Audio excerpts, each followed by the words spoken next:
Savais-tu que l'arrivée de Domino's Pizza en Italie a été un échec total? Sur les 880 points de vente qui étaient prévus initialement, seulement 29 d'entre eux ont ouvert. Ils ont tous mis la clé sous la porte après que l'opérateur de la franchise ait fait faillite dans le pays. Et c'est surtout la faute du Covid. En effet, l'entreprise n'a pas pu rivaliser avec les pizzerias locales. Moi, durant le Covid, je commandais souvent avec les services de livraison. Et c'est ce qu'ont fait les pizzerias locales. Elles se sont mises directement sur les applications, causant la faillite de la star des pizzas. Mais encore plus surprenant, Taco Bell a connu une défaite bien plus humiliante. Alors, c'est une firme américaine qui font des tacos. Ils ont voulu s'installer où? Au Mexique. Tu sens la bourde? Le géant du tacos a échoué par 2 fois, car les clients trouvaient leurs tacos beaucoup trop chers et pas conformes à la vraie recette mexicaine. Cet ingénieur russe a passé 6 années à créer dans son garage une véritable armure d'Iron Man. Alors ce n'est pas juste un déguisement, c'est une armure 100% fonctionnelle, avec des technologies de dingue. Par exemple, toute son armure est équipée de muscles artificiels à hydrogène. Des câbles relient ses muscles au segment de l'armure, ce qui décuple sa force. Et ça va encore plus loin. Il a créé un vrai répulseur plasma dans le creux de sa main. Ça produit la même explosion qu'il y a dans le film en fait, sachant que dans le film c'est directement de la 3D, non là c'est dans la vraie vie. Il s'est inspiré d'ailleurs aussi du cœur de Tony Stark pour inventer un moteur à hydrogène personnel qui alimente du coup toute l'armure en énergie. Et surtout la partie que je trouvais le plus cool, une torche capable de faire fondre le métal. Et ça lui brûle pas la main. Et tout ça seulement en utilisant de l'eau et l'énergie de son corps. Ce gars est trop fort. Il a tout modélisé lui-même, la 3D, les scans, la sculpture. Il a même rendu son armure par balle avec des zones en Kevlar et en carbone.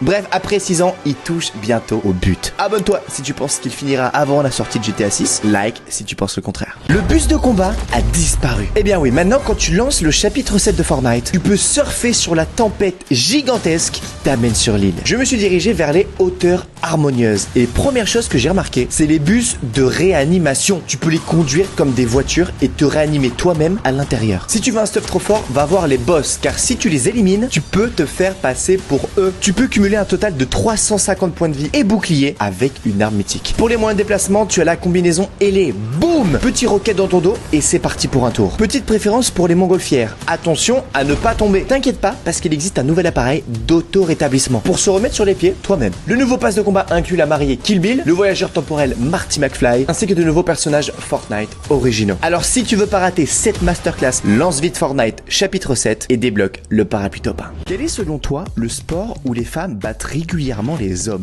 Comme tu le sais, les hommes ont un avantage physique sur la plupart des sports. Par exemple, même si la majorité des mecs pourraient pas battre Sha'Carri, qui est littéralement la meilleure au sprint, elle perdrait quand même contre ses équivalents masculins. Ce qui fait que globalement, à très haut niveau, les records d'endurance, de vitesse et de puissance sont détenus par les hommes. Mais il y a une catégorie où les femmes égalent et même dépassent les hommes. La natation en eau libre sur très longue distance. Alors oui, c'est précis mais c'est vrai. Par exemple, pour la traversée de 32 km entre la Californie et l'île Catalina, le record du monde est détenu par une femme qui a mis 40 minutes de moins qu'un homme. Les femmes ont aussi battu des hommes sur des courses extrêmes, comme des ultramarathons de plus de 200 km. Dans les sports de tir aussi, hommes et femmes sont à égalité. Mais en natation longue distance, les femmes gagnent régulièrement. Et toi, tu pensais à quel sport? Si tu meurs dans ce jeu, tu meurs dans la vraie vie. C'est le concept proposé par Palmer Luckey, qui vient de créer le premier casque de réalité virtuelle qui te tue réellement si tu meurs dans le jeu.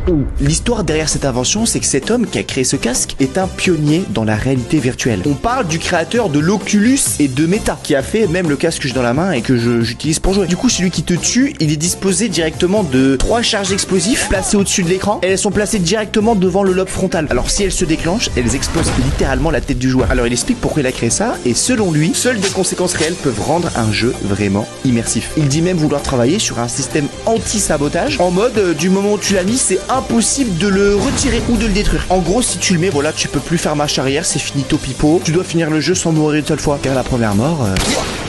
Heureusement, ce casque, il n'est pas disponible au public, en tout cas pour l'instant. Un homme de 40 ans vit sous ta maison depuis des années et tu tombes nez à nez avec lui. Alors c'est exactement ce qui est arrivé à Portland, aux États-Unis. La police a découvert un homme qui s'est installé dans les fondations d'une maison qui ne lui appartient pas. Le mec s'était fait un vrai palace. Un lit, des lumières, une télé et même une manette de PS5 qui a été branchée sur le courant de la maison juste au-dessus. La rallonge passait discrètement dans les conduits d'aération de la maison. Comment l'ont-ils trouvé? Eh bien, un témoin a signalé qu'un type louche rôdait autour de la maison. Mais le pire, pire, c'est quand la police est arrivée, ils ont découvert que la clé du propriétaire ne fonctionnait plus. Le mec qui habitait sous la maison avait changé la serrure. Les policiers ont donc forcé la trappe et ils sont tombés sur Benjamin Bacure, un homme de 40 ans qui était en train de jouer à Fortnite. Et disons que il était pas très net. Mais si, je suis très net. Moralité, si t'entends un coup de vent, c'est peut-être quelqu'un qui joue juste à stylo brainrot en dessous de ta maison. Voici 3 inventions Lego qui déchirent. En 3e position, la coque de téléphone. Faite en vrai Lego, tu peux y rajouter ce que tu veux. Personnellement, j'ai ajouté un grip pour téléphone, mais aussi un support ajustable pour le poser partout. Et même j'ai transformé ma coque en volant pour les jeux de course. En 2e position les gars, le mug Lego. Waouh! Regarde, si tu mets des roues à chaque coin, ta tasse devient roulante. Et pour finir, si tu veux vraiment devenir inarrêtable, tu veux savoir ce que c'est? Je te montre quand tu t'es abonné à ma chaîne YouTube. Tu cliques juste ici, 3, 2, 1. Le scotch Lego. C'est hyper pratique, tu peux le coller où tu veux. Regarde par exemple cette chaussure. Clap! C'est pas masterclass la godasse? Et sinon, tu la trouves comment ma casquette? Ça va, Steamer! Ceci ressemble à une vraie bouteille en verre, mais ce n'est pas une. Oh, c'est un objet qu'on voit souvent sur les plateaux de films à Hollywood. Ces bouteilles donnent l'illusion de se briser comme du vrai verre, mais en réalité, ce n'est pas du verre. À la place, on utilise ce qu'on appelle des breakwall bottles ou bouteilles de cascadeur. On les produit à partir de sucre fondu, ce qui les rend bien plus fragiles et surtout moins tranchants à l'impact. Alors ça se brise comme un verre, ça fait un bon bruit et plein de petits éclats de sucre. Mais ça ne coupe pas et ça ne blesse personne. En gros, tu peux taper une bouteille sur le crâne de quelqu'un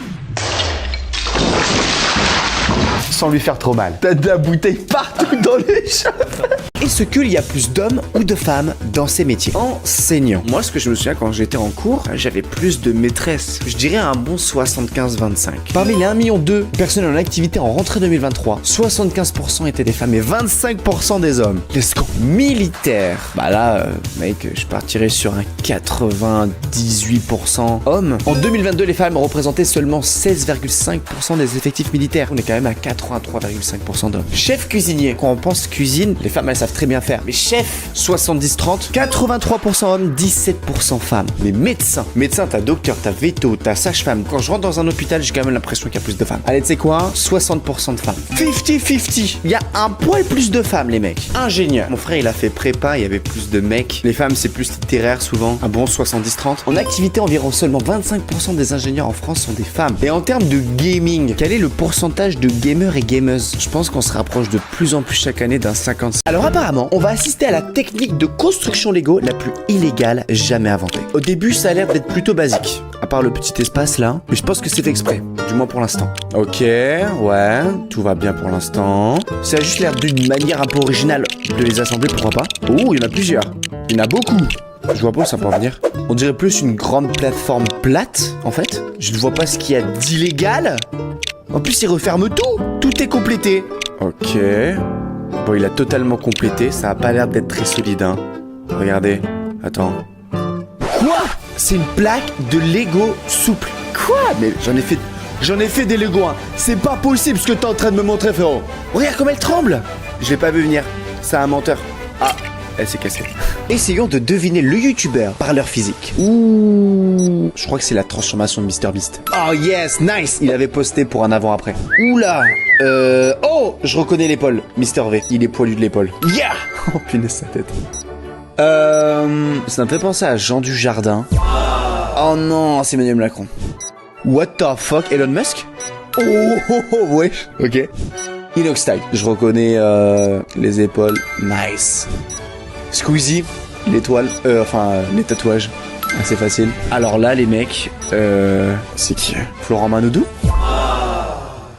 Non mais, je pense que c'est le fond bleu là qui m'induit en erreur. Michou? Non, c'est pas Michou. Jules. Non mais mec, comment je peux savoir ça? Le bouseux à droite, avec son frère peut-être, avec Michou. Ok, abonne-toi si t'as tout juste. Voici une substance alien qui ressemble étrangement au symbiote de Venom. J'ai acheté du ferrofluide. C'est un liquide qui réagit au champ magnétique environnant. Il fut inventé par la NASA pour déplacer le carburant des fusées dans l'espace. J'ai voulu commencer l'expérience en versant du liquide dans une assiette en verre tout en jouant avec l'aimant. Cela formait vraiment une structure bizarre, comme si le symbiote Venom prenait vie. Ça devenait plus grand à mesure qu'on s'éloignait de l'aimant. Mais regardez ce qui se passe lorsque je passe l'aimant au-dessus du liquide. L'attraction était si forte que le liquide était collé à l'aimant. Impossible de l'enlever. C'est incroyable. Comme mon aimant est foutu, j'ai une super idée. Le faire glisser directement sur du carburant carton. Et regardez, il est en apesanteur. Il m'en reste encore plein d'autres. Qu'est-ce que je devrais faire? Voici la méthode de jugement la plus cruelle d'Europe. Si tu étais accusé d'un crime, d'un vol ou d'une escroquerie, on te plaçait devant une marmite d'eau bouillante. Un prêtre y laissait tomber une bague et tu étais obligé de plonger la main pour la récupérer. Cette eau brûlait instantanément n'importe qui. Mais à l'époque, on croyait que Dieu protégerait les innocents. Alors quelques jours plus tard, si ta main était saine, tu étais déclaré innocent. Par contre, si ta main était brûlée ou infectée, tu étais déclaré coupable et souvent exécuté.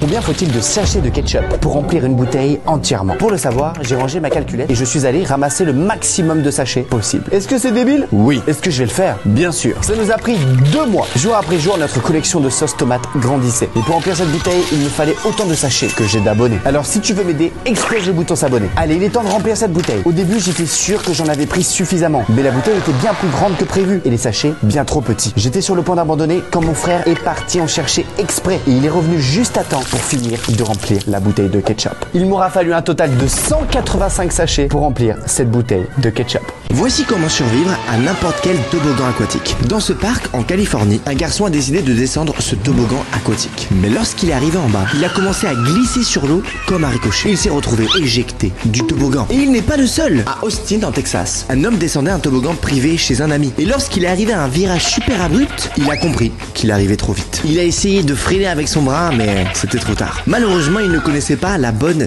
technique. Alors si tu ne veux pas te retrouver dans cette situation, écoute-moi bien. Ces deux personnes ont une chose en commun. Ils ont fait de l'aquaplaning. Oui, comme les voitures. Pour éviter de ricocher sur l'eau à haute vitesse, tu dois croiser les jambes pour fendre l'eau au lieu de rebondir en surface. Si ces deux-là avaient croisé les jambes, ils ne se seraient sûrement pas fait bobo.